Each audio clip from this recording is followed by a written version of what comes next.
avez pris l'habitude de nous suivre dans ces décors de votre émission Actualité croisée. Mesdames et messieurs, de partout, vous nous captez à travers le monde. Merci de la confiance renouvelée à ces magazines qui a toujours l'habitude de vous présenter l'actualité comme il se doit de la République démocratique du Congo. Comme vous le savez, l'actualité reste entièrement dominée par la rencontre inédite entre Félix Tshisekedi et Martin Fayulu, président de l'ECD, le chef de l'État qui a reçu Martin Fayulu dans son bureau de travail. Présage quel avenir. Nous allons aussi, dans l'actualité, voir un peu la situation politique sécuritaire en République démocratique du Congo, mais également ici dans la ville-province de Kinshasa, comment les choses se déroulent dans son ensemble. Une ville dirigée par Daniel Bumba. Vous nous suivez à travers le monde, vous êtes à Paris, vous êtes dans la commune de Limete, vous êtes à Mongafula. Là, nous saluons Mike, qui est le président de la coordination de jeunes de l'Alliance pour le changement, qui a toujours tendance de suivre cette émission. Merci également. Nous recevons M. Ghislain Mwangi, qui est le président du conseil politique de l'Alliance pour le changement, parti cher à M. Jean-Marc Kabound à Kabound. Avec lui, nous allons faire la ronde de l'actualité politique en République démocratique du Congo. Comme vous savez, l'actualité est brûlante ces dernières heures en RDC. Monsieur Ghislain, bonjour et bienvenue. Bonjour Guy Bouchard, merci pour l'invitation.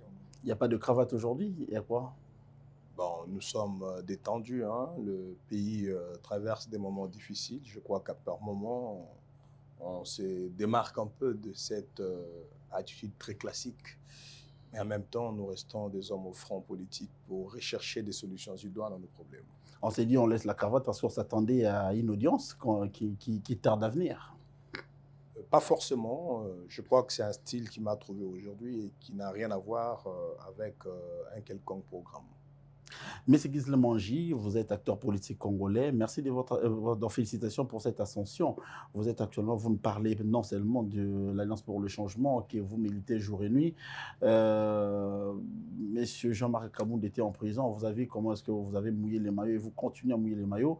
Et sur base de votre perspicacité, ça vous a élevé au rang du président du conseil politique de ces partis politiques. Ça représente quoi être président du conseil politique de l'Alliance pour le changement?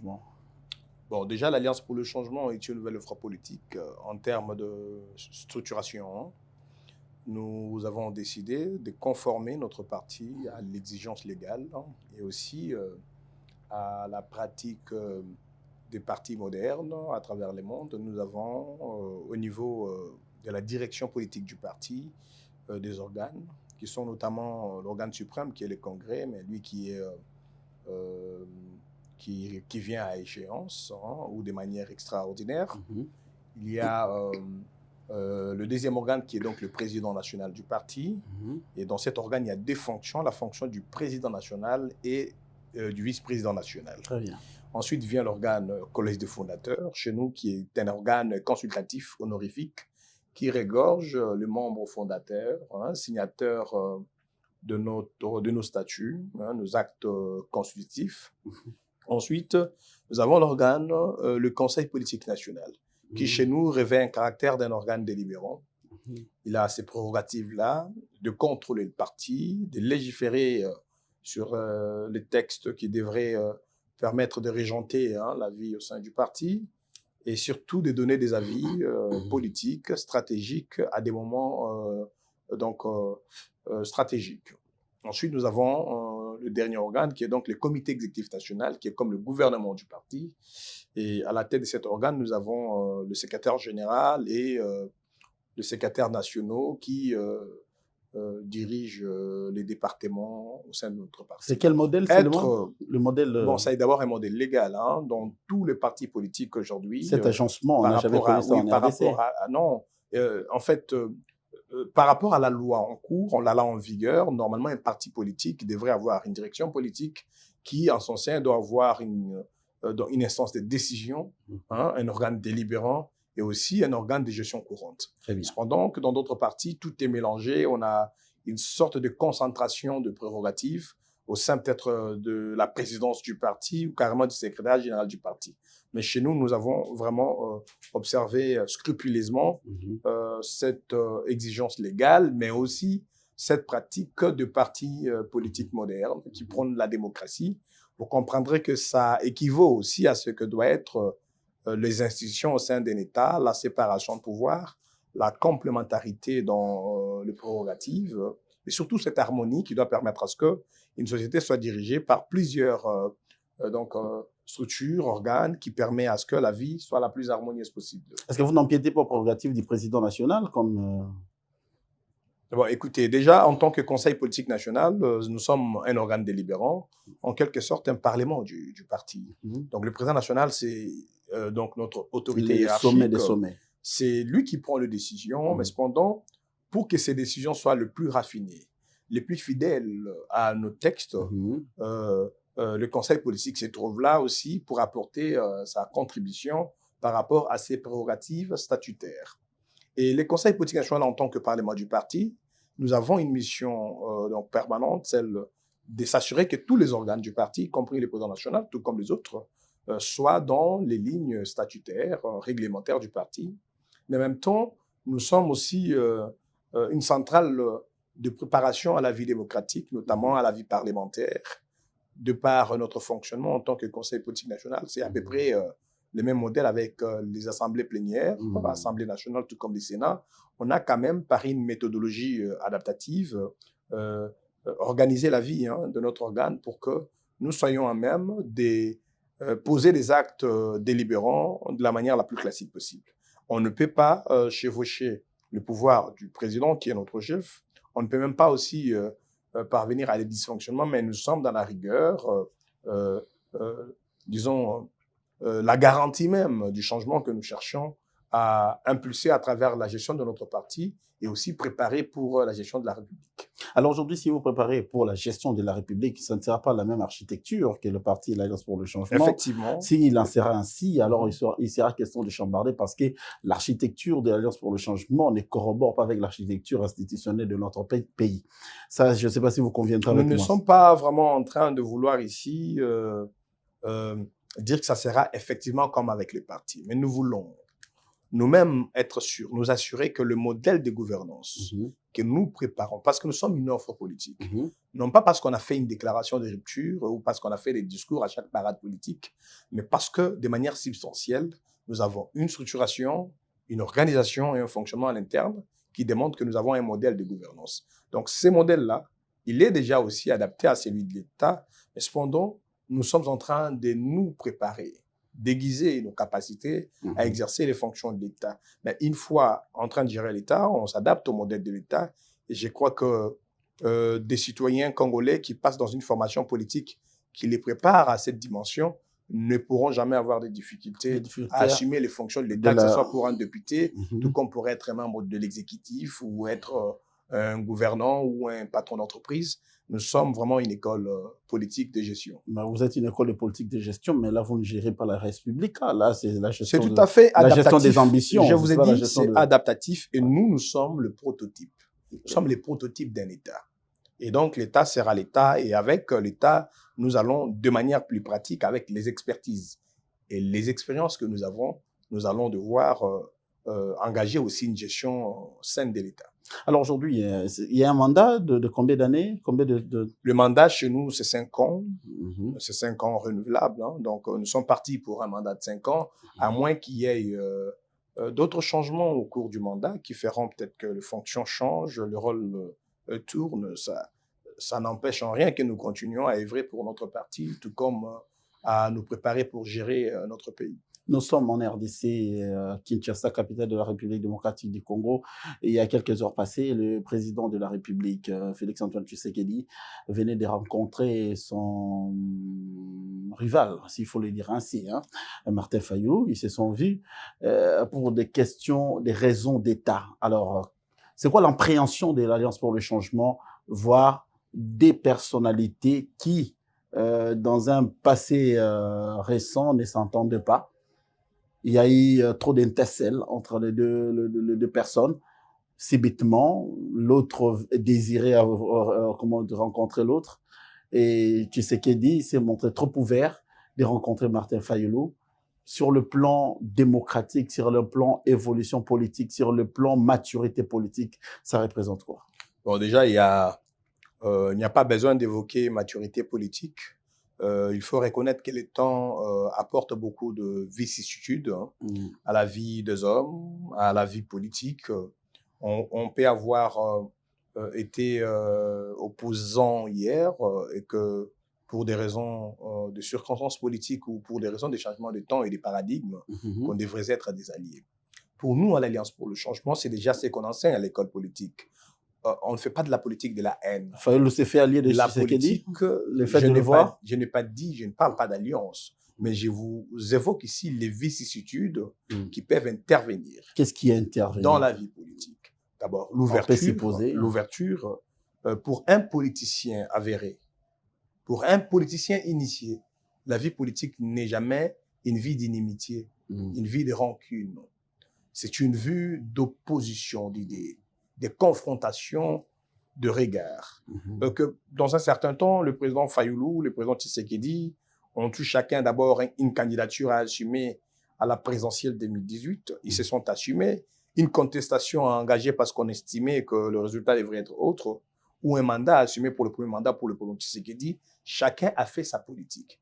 Mais aujourd'hui, comme je l'ai dit, c'est le temps qui nous donne aujourd'hui ces scénarios de rencontre entre le président de la République, Félix Tshisekedi, et le président de l'ECD, Martin Fayulu.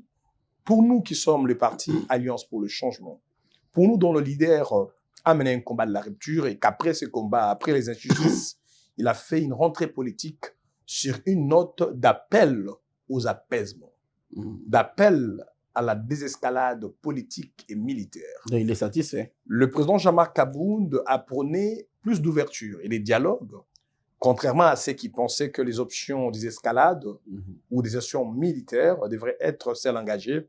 Le président Kabound a lancé cet appel. Donc, si déjà une rencontre a eu lieu entre M. Fayulu et le président Tshisekedi, c'est une ouverture qu'il convient de saluer. Mais cela ne nous empêche pas de continuer notre campagne pour qu'il y ait plus d'inclusivité. Ça veut dire qu'il faut qu'il y ait tous les Congolais aujourd'hui qui devraient se rencontrer. En ces moments de crise, ce sont des Congolais qui sont à la belligérance, ce sont des Congolais qui sont au pouvoir avec le président Tshisekedi, ce sont nous les Congolais qui sommes à l'opposition avec l'honorable Jean-Marc Kabound. Et je crois qu'au-delà des interférences, par exemple de Rwandais qui accompagnent la M23 ou d'autres groupes armés qui ont d'autres alliés extérieurs, c'est une affaire des Congolais. Et je pense que le rapprochement entre des Congolais est la chose qu'il faut d'abord saluer, mais surtout l'inclusivité dans le dialogue, dans la recherche de la paix, de la cohésion nationale. C'est ce que nous allons insister pour que ça y ait. Il faut qu'il y ait plus d'inclusivité. Il y a la guerre à l'Est. Autant les opposants politiques que nous sommes devrions ouvrir le jeu, autant il faudrait l'ouvrir aussi dans d'autres cadres de négociation. Je pense au processus au niveau africain, tout comme au niveau international avec Doha, Washington. Il faudrait qu'il y ait des négociations. Le président Kabound l'a dit lors de sa rentrée politique le 24 avril 2025. Il a dit que pour nous, nous encourageons qu'il y ait de pourparlers en deux temps. D'abord avec le Rwanda, qui est comme un pays agresseur. Donc, ce qui a déjà commencé à avoir lieu avec ces négociations au niveau de Washington. Mais ensuite, entre le Congolais, toutes les composantes, sans en exclure une seule. Et jusqu'à ce jour, nous déplorons la lanterne parce qu'on aurait voulu que ça soit un peu plus rapide. Mais jusqu'à ce jour, il y a quand même déjà des pas menés dans ce sens de négociation en deux temps. Et donc, nous le saluons sans pourtant ici encourager les radicalités. Parce que lorsqu'on est face à de Congolais en opposition, en conflit, il faudrait plutôt prôner la désescalade, comme je l'ai dit.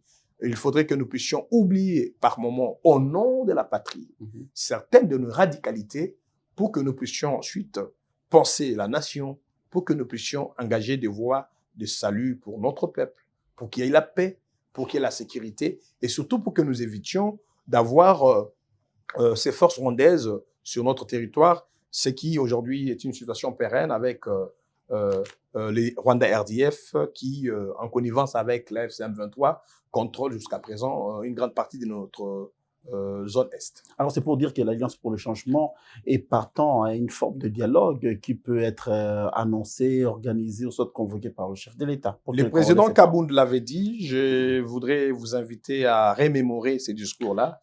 Le 4 avril 2025, il avait dit que l'Alliance pour le changement va saluer toute initiative du gouvernement.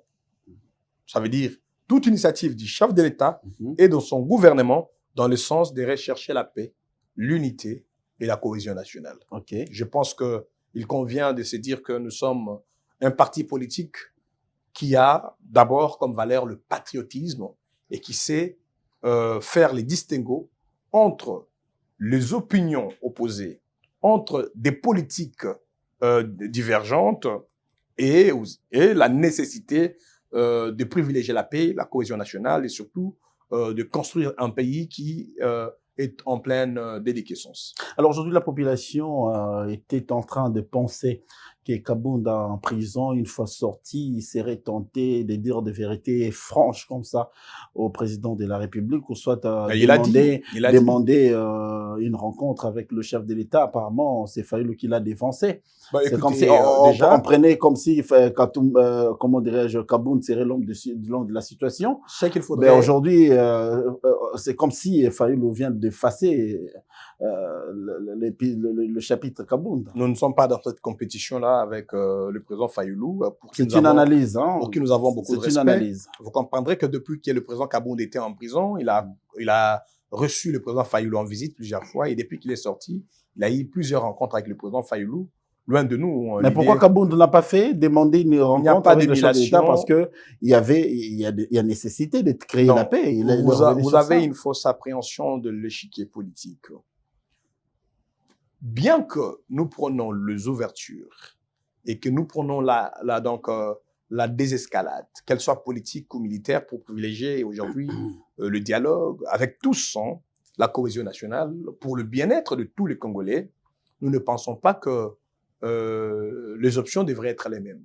Alors, autant Martin Fayulu a sollicité une rencontre, une audience auprès du chef de l'État, autant d'autres Congolais rencontrent le chef de l'État ou le rencontreront. Tout dépendra. Non. Alors, sur ça, j'aimerais vous dire... Il y a acteurs et acteurs. Aujourd'hui, si Kabound désire rencontrer le chef de l'État, il y aura tambour et trompette. Je voudrais vous dire des vérités, c'est que ne faisons jamais la politique des cachettes, bien que les officines existent. Mais s'il faudrait des rencontres, ce seront des rencontres officielles, au grand jour et devant tout le monde. Et je pense que ce n'est pas parce qu'il faut challenger les cas de la rencontre du président Tshisekedi et Martin Fayulu. Il faut se dire que plusieurs Congolais devraient se rencontrer. Le président Tshisekedi a rencontré le président Kagame. Et ensuite, il y aura d'autres rencontres. Je crois que dans un cas de conflit d'opposition politique, les rencontres sont toujours des rendez-vous inévitables. Et lorsque ces rendez-vous arrivera, il arrivera. Alors, et si c'est pour rechercher si vous la paix, aussi, hein? Non, mais écoutez, je ne suis pas en train de refuter que des Congolais se rencontrent et surtout que ce soit avec le chef de l'État. Mais l'initiative doit venir de quelque part. Non, écoutez, l'initiative ne doit pas forcément venir de celui qu'on reçoit. L'initiative peut venir du chef de l'État lui-même. Donc, dans certains cas, l'initiative varie. Donc, on ne peut pas tout se dire parce que le président Fayulu... donc, il y a beaucoup de cas. Hein. Il y a beaucoup de cas qui, avec le temps, vont se définir d'eux-mêmes. Mais de manière très claire, il faut se dire qu'il est temps où il y a nécessité de saluer toute initiative prise par le président Tshisekedi et son gouvernement en ce qui concerne la recherche de la paix et la cohésion nationale ou le salut de la nation. C'est notre patrie et je crois que c'est ce qui est important. Ce qui est mauvais, c'est dévier ou déformer ces rencontres, les amener à des nouvelles coalitions qui pourraient encore davantage exacerber la situation sécuritaire. Alors aujourd'hui, Jean-Marc Kabound joue quel rôle dans la crise actuelle qui sévit en RDC? Bon, Parce que je vois l'arche de l'Alliance pour le changement être focus sur son fonctionnement, être focus sur sa structuration. Vous l'avez bien vu. Alors on se dit, mais aujourd'hui, Jean-Marc Kabound qui était en prison, il est sorti, mais on lui sent pas jouer un rôle majeur dans la résolution. Vous risquez de vous contredire. Vous venez de dire des choses qui sont essentielles. Depuis que le président Jean-Marc Kabound est sorti, il ne se repose pas. D'abord, première des choses, il travaille tous les jours. Non, je dis dans le cadre de votre parti, bien sûr. Je parle du parti et de son leader. Le président Kabound et l'Alliance pour le changement, c'est de la même démarche politique qui est en cours. Depuis que le président Kabound est sorti, il lead à la tête de son parti et il oriente son parti vers son implantation et vers une bonne organisation, ce qui explique la mise en place de notre organe, le conseil politique, mon élection, autant que d'autres fonctionnements que nous sommes en train d'harmoniser. Mais en même temps, sur le plan politique, le président Jean-Marc Kabound lui-même consulte, reçoit en audience les acteurs politiques de tous bords, du pouvoir, de l'opposition, la société civile et des acteurs donc de tout genre. C'est pas des visites de réconfort. C'est pas des visites de réconfort. C'est tout un travail, c'est que vous ne comprenez pas. Il y a des visites simples, mais il y a des séances de travail qui se tiennent. Et dans ce cadre-là, il y a plusieurs préparations en cours. En même temps, préparer d'abord comment rapprocher davantage la population congolaise, que l'Alliance pour le changement soit véritablement le porte-voix du peuple congolais, que le président Kabound incarne d'une manière plus large un leadership qui, dans le jour qui viennent, ou carrément au moment venu, devrait engager le peuple congolais et défendre ses intérêts. Ce travail est en train d'être fait. Je crois que vous avez entendu le président Jean-Marc Kabound dans cette rentrée politique du 24 avril 2025. Il a même annoncé que dans le jour qui viennent, nous allons lancer une grande coalition politique qui sera la coalition de la gauche congolaise. Et déjà dans ce cadre-là, les travaux sont en cours. Le moment venu, des annonces officielles se feront et vous comprendrez que un leader politique n'est pas là que pour faire les bruits. Il doit démontrer sa capacité à s'asseoir sur une superstructure politique, sur un parti politique implanté, organisé et fonctionnel. Et ensuite, il pourrait se prévaloir la légitimité d'engager le pays et surtout assurer à ceux qui adhèrent à son parti sa capacité managériale plutôt à conduire des citoyens vers la conquête de pouvoir par des moyens démocratiques, donc par les urnes, des élections ultérieures, et en même temps aussi à les préparer à assumer les fonctions d'État le moment venu. C'est ce que nous faisons. Alors aujourd'hui, la question se pose aussi, comment est-ce qu'on peut s'éviter de faire l'apologie de ceux qui massacrent, de ceux qui tuent, de ceux qui pillent, et comment on ne peut pas le faire? Bon, écoutez, quelque part, les propos ou l'approche de l'apologie, comme nous l'entendons aujourd'hui à travers certains responsables de services de l'État, et je crois que vous faites allusion à ce que évoque le président Bossembe. Oui, voilà, avec le CISAC. Mais moi, je pense que à notre niveau, personne ne peut faire l'apologie d'une activité terroriste, naturellement d'abord. Mais vous qui êtes de la presse, vous avez le devoir de donner l'information à la population, qu'elle soit la bonne ou la mauvaise. Mais c'est d'abord de recueillir ces informations, de les traiter et d'informer au peuple congolais.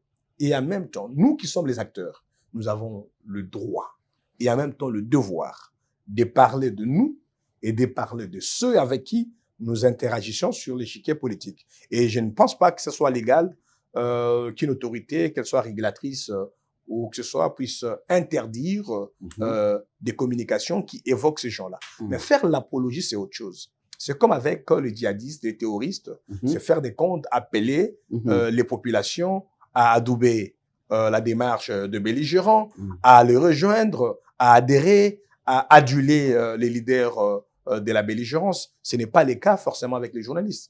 Vous passez l'information, vous êtes dans votre travail. Et je crois que celui qui n'est pas dans son travail, c'est celui qui pense que vous ferez l'apologie. Alors, il faudrait revoir la définition de ces termes apologie.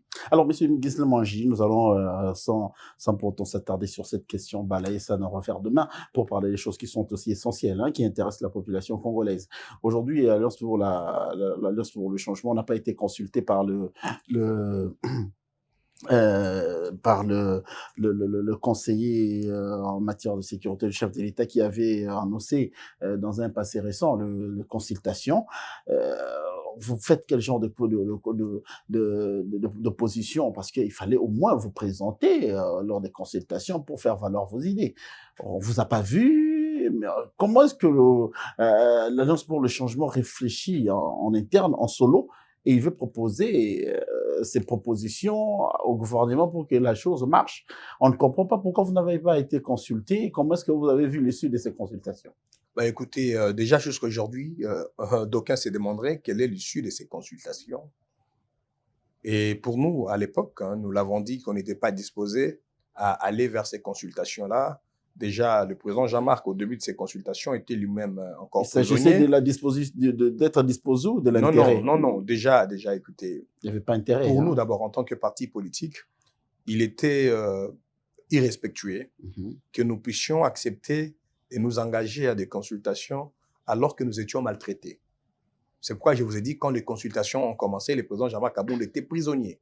C'était une maltraitance, une injustice qu'on ne pouvait pas consommer. Et depuis l'emprisonnement, la condamnation, nous l'avons décrié. Et pour nous, c'était une barrière face à une quelconque démarche respectueuse.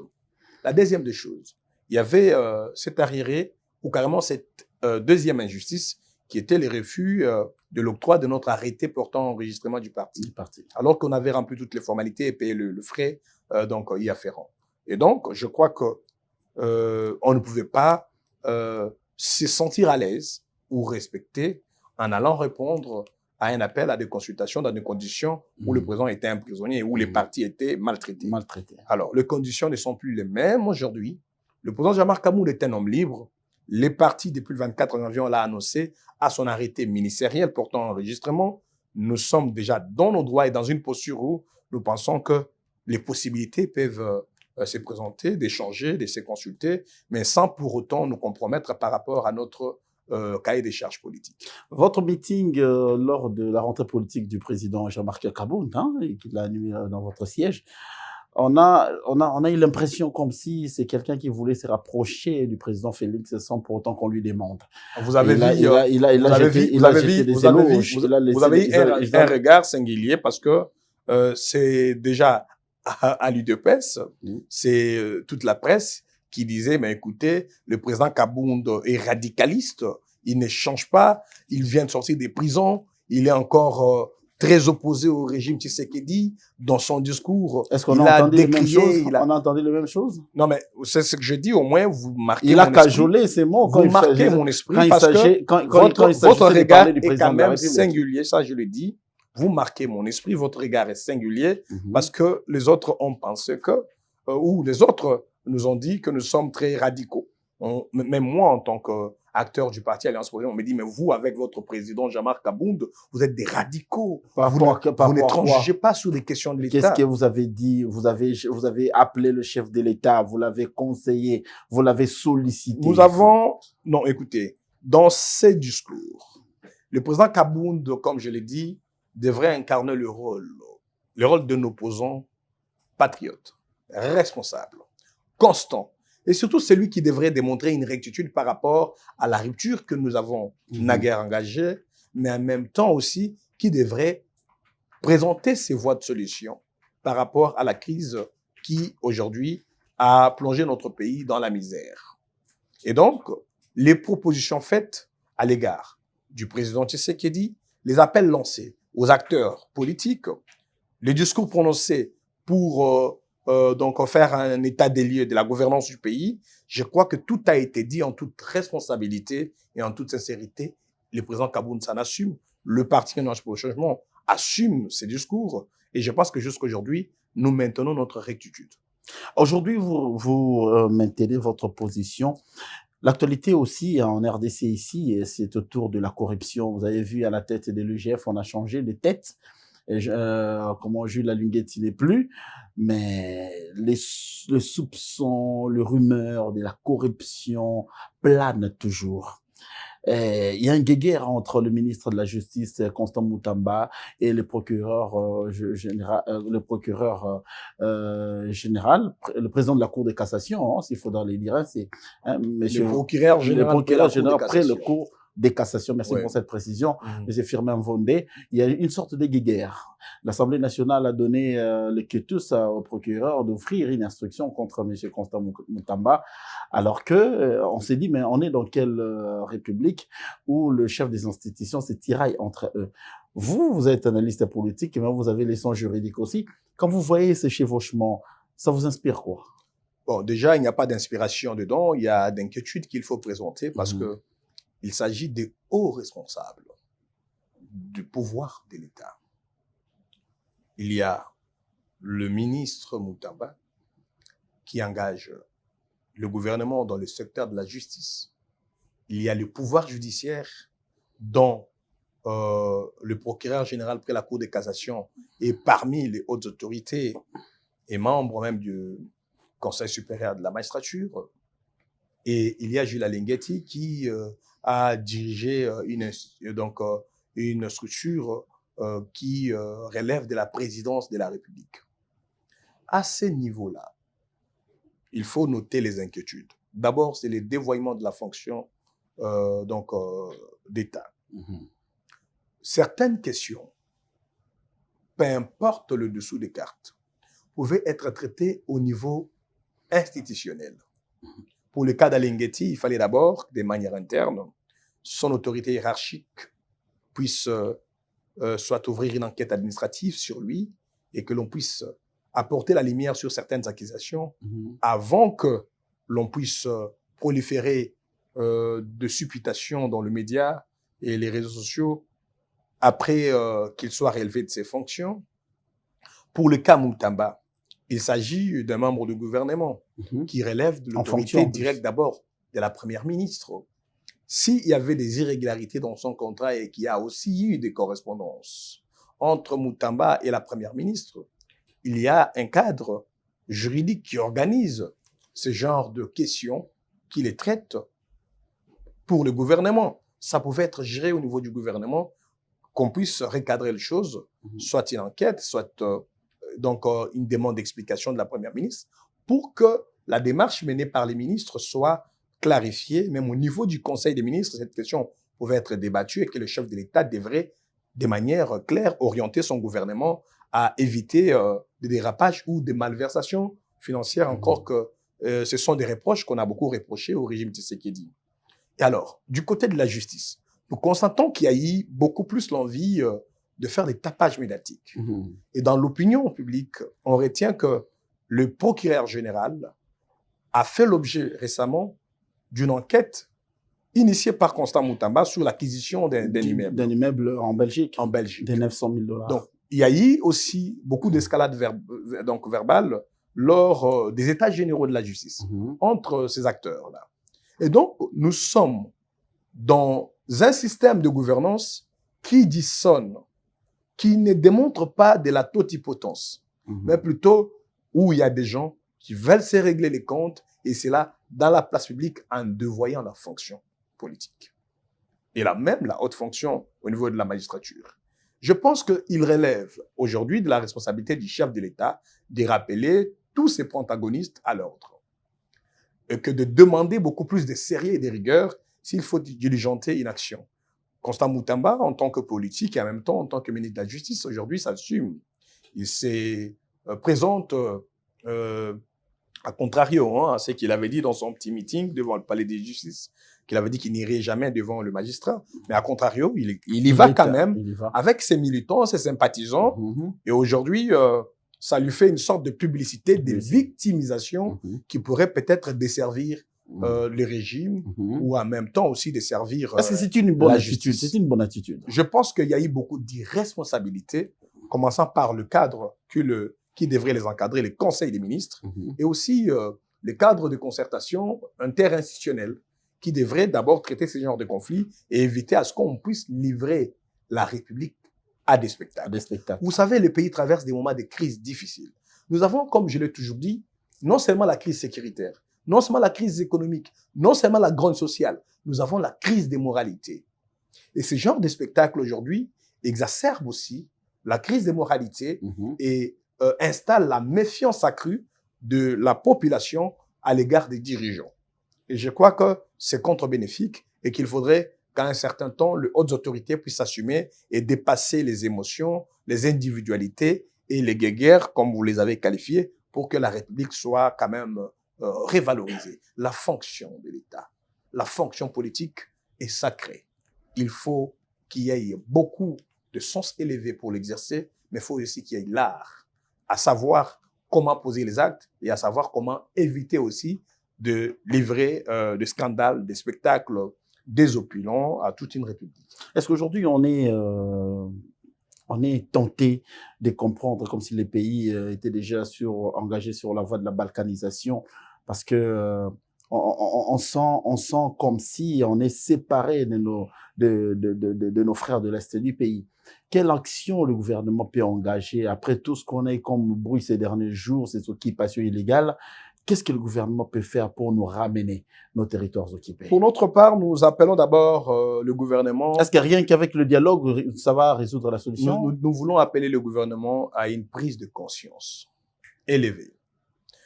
Et en même temps aussi, nous voulons tirer une sonnette d'alarme à l'attention du peuple congolais dans son ensemble. La situation en cours, si vous observez l'évolution des événements, c'est comme si c'est une balkanisation programmée et exécutée de manière séquentielle. Déjà, moi, je me pose une question. Est-ce que parmi ceux qui conseillent, le chef de l'État, le président Tshisekedi, il n'y a pas de conseillers qui œuvrent pour l'avènement d'une balkanisation dans ce pays? Est-ce que ceux qui travaillent dans nos services de renseignement ne sont pas en train d'œuvrer pour un projet de balkanisation?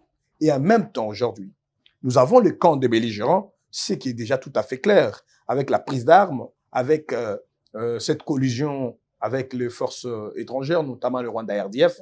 Est-ce qu'on n'est pas en train d'aider les puissances prédatrices à nous piller, à nous dépouiller de nos capacités sécuritaires défensives d'un État pour enfin nous balkaniser? Regardez un peu. On avait déjà des crises politiques qui ont permis, qui ont causé qu'il y ait beaucoup plus de belligérants, notamment la frustration de Corneille Nangaa qui est allé en belligérance. Ensuite, il y a eu cette traque de Joseph Kabila qui s'est déclaré en fait en exil forcé. Et malgré cela, malgré son soutien bien sûr avéré, à tort ou à raison, à la FCM23, parce qu'aujourd'hui il est à l'Est, à Goma, mais on a diligenté des poursuites judiciaires, pendant même qu'on était censé rechercher des solutions politiques. Parce que de partout dans le monde, on dit que la solution à la crise congolaise, elle ne sera pas que militaire. Et surtout, elle ne sera pas militaire, elle devrait être politique. Mais pendant ce temps qu'on cherche des solutions plus réfléchies, il y a de ceux-là qui ont conseillé à ce que l'on engage des poursuites judiciaires, qu'on puisse envoyer des wanted pour des journalistes à coût de millions de dollars, et on livre notre République à des spectacles qui donnent des alibis de belligérance et des rébellions à nos compatriotes qui aujourd'hui se retrouvent en exil. Et vous voyez Franck Djongo aller à Goma, vous le verrez Moukoumadi, les autres. Il y a maintenant des Congolais qu'on a poussés forcément à l'exil et qu'on a poussés à se retrancher vers une partie du pays. Et ce qui pourrait, au nom de leur belligérance et de leurs raisons, ce qu'on pourrait considérer comme des casus belli, que ces derniers puissent déclarer une quelconque balkanisation. Nous devons tirer une sonnette d'alarme.